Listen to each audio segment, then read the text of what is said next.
आप देख रहे हैं अल्फा डिफेंस हिंदी में आपका स्वागत है। आज के इस वीडियो में हम लोग बात करने वाले हैं कि कैसे भारत में प्राइवेट सेक्टर कंपनीज भारत के एएमसीए प्रोग्राम को बनाने में मदद करने वाली हैं।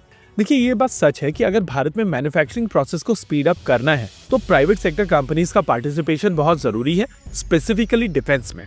कहीं ना कहीं यही कारण है कि भारत सरकार, मिनिस्ट्री ऑफ डिफेंस, भारतीय वायुसेना और यहाँ तक कि डीआरडीओ की तरफ से भी लगातार ये चीज कही जाती है कि एएमसीए और मार्क 2 प्रोग्राम में प्राइवेट सेक्टर कंपनीज की इन्वॉल्वमेंट बढ़ाई जानी चाहिए और इन सभी स्टेक होल्डर्स की तरफ से ये कोशिश लगातार की जा रही है। शुरुआत में भारत सरकार की तरफ से लगभग 3 साल तक ये कोशिश की जाती रही है कि एक स्पेशल पर्पस व्हीकल बनाया जाए जहां पर कोई प्राइवेट सेक्टर कंपनी इन प्रोग्राम्स को लीड करे और उनको एचएएल और डीआरडीओ को एज अ रिसोर्स यूज करने का मौका मिले। लेकिन ये चीज हम सभी जानते हैं कि इस तरीके के प्रोजेक्ट्स में जो इन्वेस्टमेंट आता है वो बहुत ही ज्यादा सिग्निफिकेंट होता है, चाहे वो इंफ्रास्ट्रक्चर का इन्वेस्टमेंट हो या मैन पावर का। भारत सरकार की तरफ से बेसिकली ये चीज एक्नॉलेज कर दी गई है कि फाइनल असेंबली लाइन के लिए भारत में कोई भी प्राइवेट सेक्टर कंपनी सामने नहीं आएगी और जिस तरीके का इन्वेस्टमेंट चाहिए उसके लिए कोई भी कंपनी तैयार नहीं है।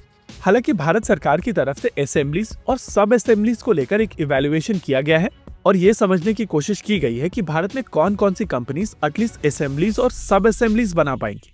इस इवैल्यूएशन के लिए 19 कंपनीज सामने आई हैं और आइडिया है कि इन कंपनीज को ऑर्डर दिया जाएगा असेंबलीज और सब असेंबलीज का। बेसिकली किसी भी एयरक्राफ्ट में बहुत सारी स्ट्रक्चरल असेंबलीज होती हैं, जैसे कि front fuselage, centre fuselage, rear fuselage, wings, vertical tails, canards और हॉरिजॉन्टल टेल्स। अब भारत सरकार और एडीए का आइडिया है कि इन स्ट्रक्चरल असेंबलीज को इन कंपनीज को आउटसोर्स किया जाए ताकि प्रोडक्शन और ज्यादा एफिशिएंट हो सके। लेकिन ये भी इंश्योर करना है कि क्या ये कंपनीज ऑर्डर देने के बाद में उस ऑर्डर को एग्जीक्यूट करने में सक्षम है या नहीं। इसी चीज के लिए एक इवैल्यूएशन किया गया था और इस इवैल्यूएशन के दौरान 100 में से इन वेंडर्स को मार्क्स दिए गए थे, जिसको लेकर आइडिया था कि अगर किसी वेंडर को 70 मार्क्स दिए गए हैं तो उसको पास माना जाएगा, लेकिन अगर किसी वेंडर को 70 से कम नंबर दिए गए हैं तो वो इस इवैल्यूएशन में फेल माना जाएगा। क्राइटेरिया की अगर बात की जाए तो सबसे इंपॉर्टेंट क्राइटेरिया था फैसिलिटी, दूसरा सब कॉन्ट्रैक्टिंग। बहुत सारे वेंडर्स की तरफ से भारत सरकार की तरफ से कॉन्ट्रैक्ट तो ले लिए जाते हैं, लेकिन उनको एग्जीक्यूट करने के लिए बाहर की किसी कंपनी को चीजों को आउटसोर्स कर दिया जाता है और इस चीज को अवॉइड करने के लिए कहा गया है कि यहाँ पर केवल 30% का आउटसोर्सिंग अलाउड है, वो भी इंडियन वेंडर्स को। कॉम्पोजिट को लेकर किस तरीके की कैपेबिलिटीज है, किस तरीके के सर्टिफिकेशंस अचीव किए गए हैं, आपका ट्रैक रिकॉर्ड कैसा है, आपका एनुअल टर्नओवर क्या है, आपके इंटरनल क्वालिटी स्टैंडर्ड्स क्या है, मैन पावर की क्या टेक्निकल कैपेबिलिटीज है और पास में आपने किस तरीके के ऑर्डर एग्जीक्यूट किए हैं जिनको लेकर फीडबैक कैसा है। इस टेक्निकल इवैल्यूएशन में ब्रह्मोस एरोस्पेस और बेमेल ने भी पार्टिसिपेट करने की कोशिश की थी, लेकिन क्योंकि इन दोनों कंपनीज में गवर्नमेंट ऑफ इंडिया की एसोसिएशन है, इस वजह से इनको डिस्क्वालीफाई कर दिया गया था।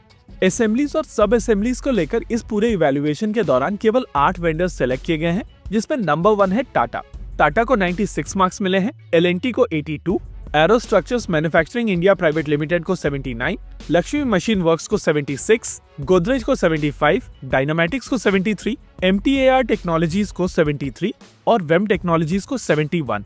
बड़ी कंपनीज जैसे कि महिंद्रा, अल्फा 2 कोल, ये सब इवैल्यूएशन को क्लियर नहीं कर पाई हैं।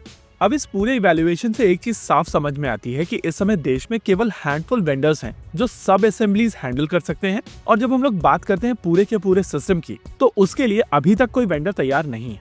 हालांकि एफिशिएंसीज को ध्यान में रखते हुए हम सभी चाहेंगे कि इवेंचुअली एक ऐसा वेंडर आए जो अपनी खुद की final assembly line private sector में खोल सके, लेकिन उस लेवल पर पहुंचने में अभी भारत को थोड़ा समय और लगेगा। देखिए, ये आपके सामने हार्ड फैक्ट्स हैं और आप इसके बेसिस पर अपनी ओपिनियन बना सकते हैं। देखिए, इस बात से कोई डिनाई नहीं कर रहा है कि इवेंचुअली आपको प्राइवेट सेक्टर को आगे बढ़ाना पड़ेगा, लेकिन इंफ्रास्ट्रक्चर, मैन पावर और कैपेबिलिटी के हिसाब से अभी प्राइवेट सेक्टर उस लेवल पर नहीं है और उस लेवल पर आने के लिए प्राइवेट सेक्टर को अभी समय लगेगा।